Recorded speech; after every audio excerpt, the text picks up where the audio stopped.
ألا تكون مع الساجدين.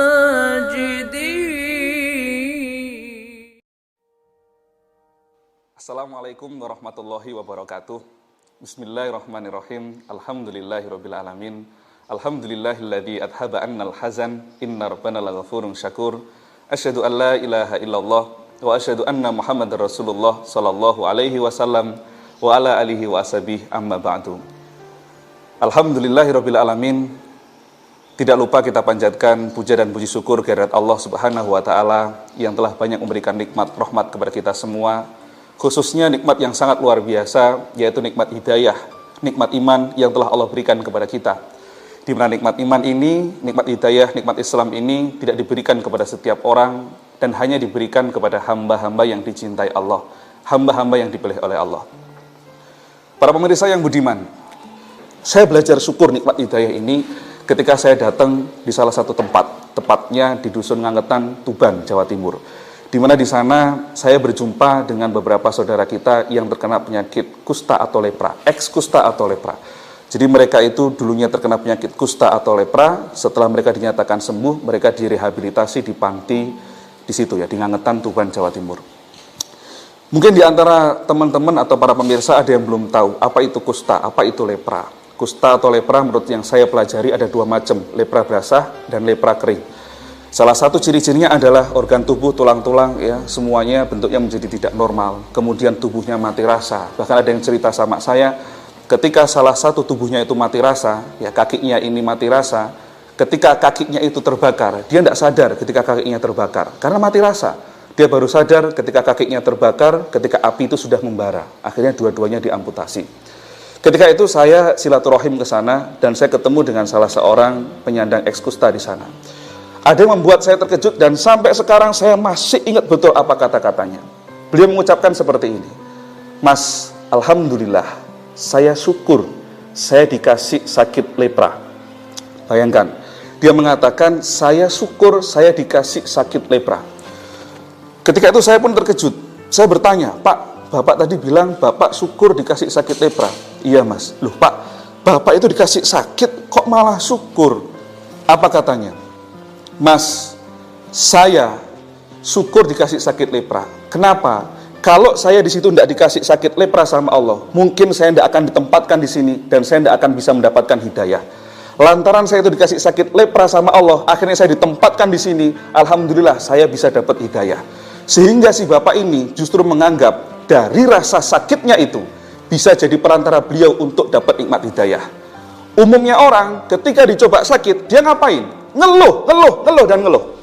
Ini si bapak bisa menemukan jalannya syukur yang luar biasa.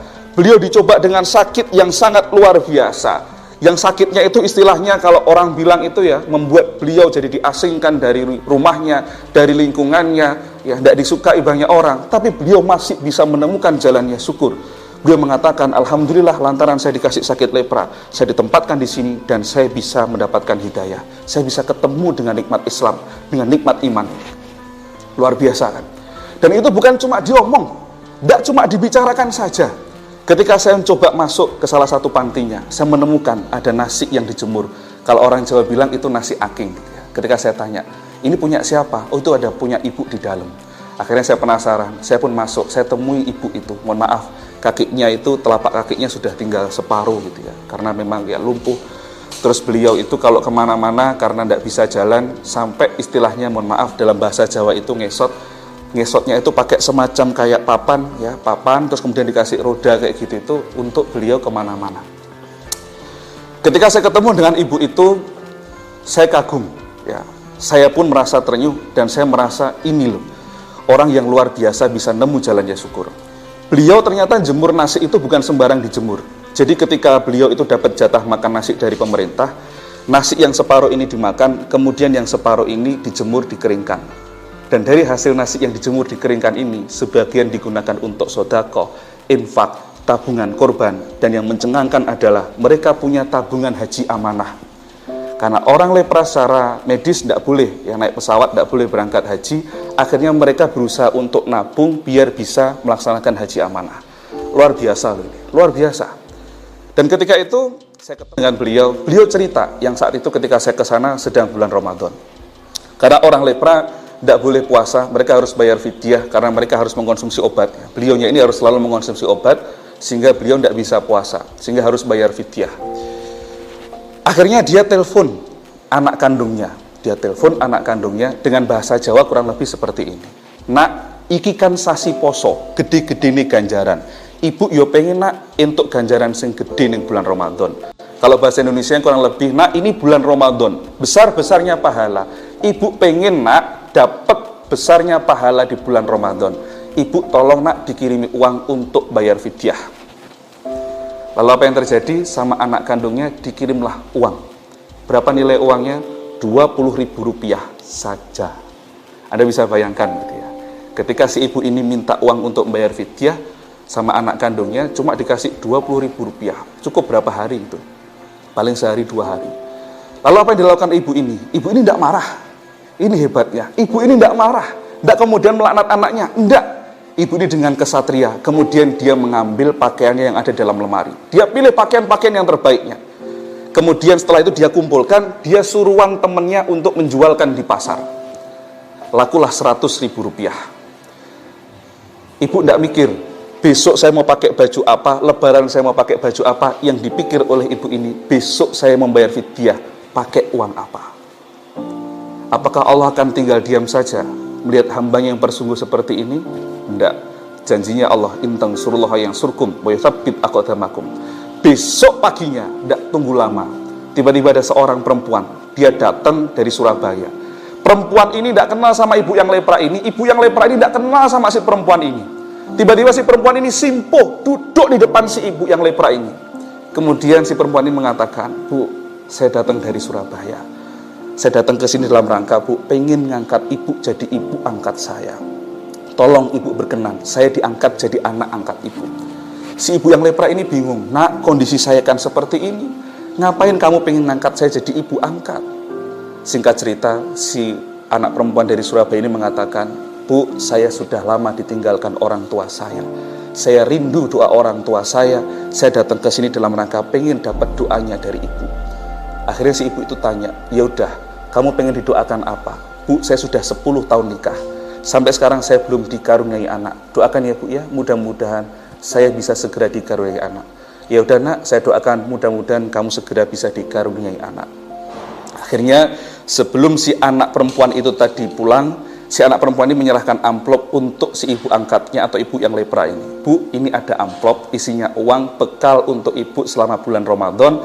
Nanti kalau habis di dalam ada kartu nama saya, minta tolong sama petugas panti untuk nelpon saya, nanti saya kirim lagi. Akhirnya dibukalah sama si ibu itu. Isinya berapa? Uang Rp1.000.000. Kalau kita tarik cerita sehari sebelumnya, si ibu ini telepon anak kandungnya untuk minta uang untuk bayar fidyah, dikasih uang Rp20.000. Besok paginya Allah kirim seorang anak perempuan yang minta diangkat jadi anak angkat, yang secara akhlaknya lebih baik daripada anak kandungnya. Ketika sehari sebelumnya ibu ini menjual pakaiannya, ya dijual laku Rp100.000. Besoknya Allah nuker dengan Rp1.000.000. Itu pun kalau habis masih boleh minta lagi. Coba kita bayangkan, luar biasa kan?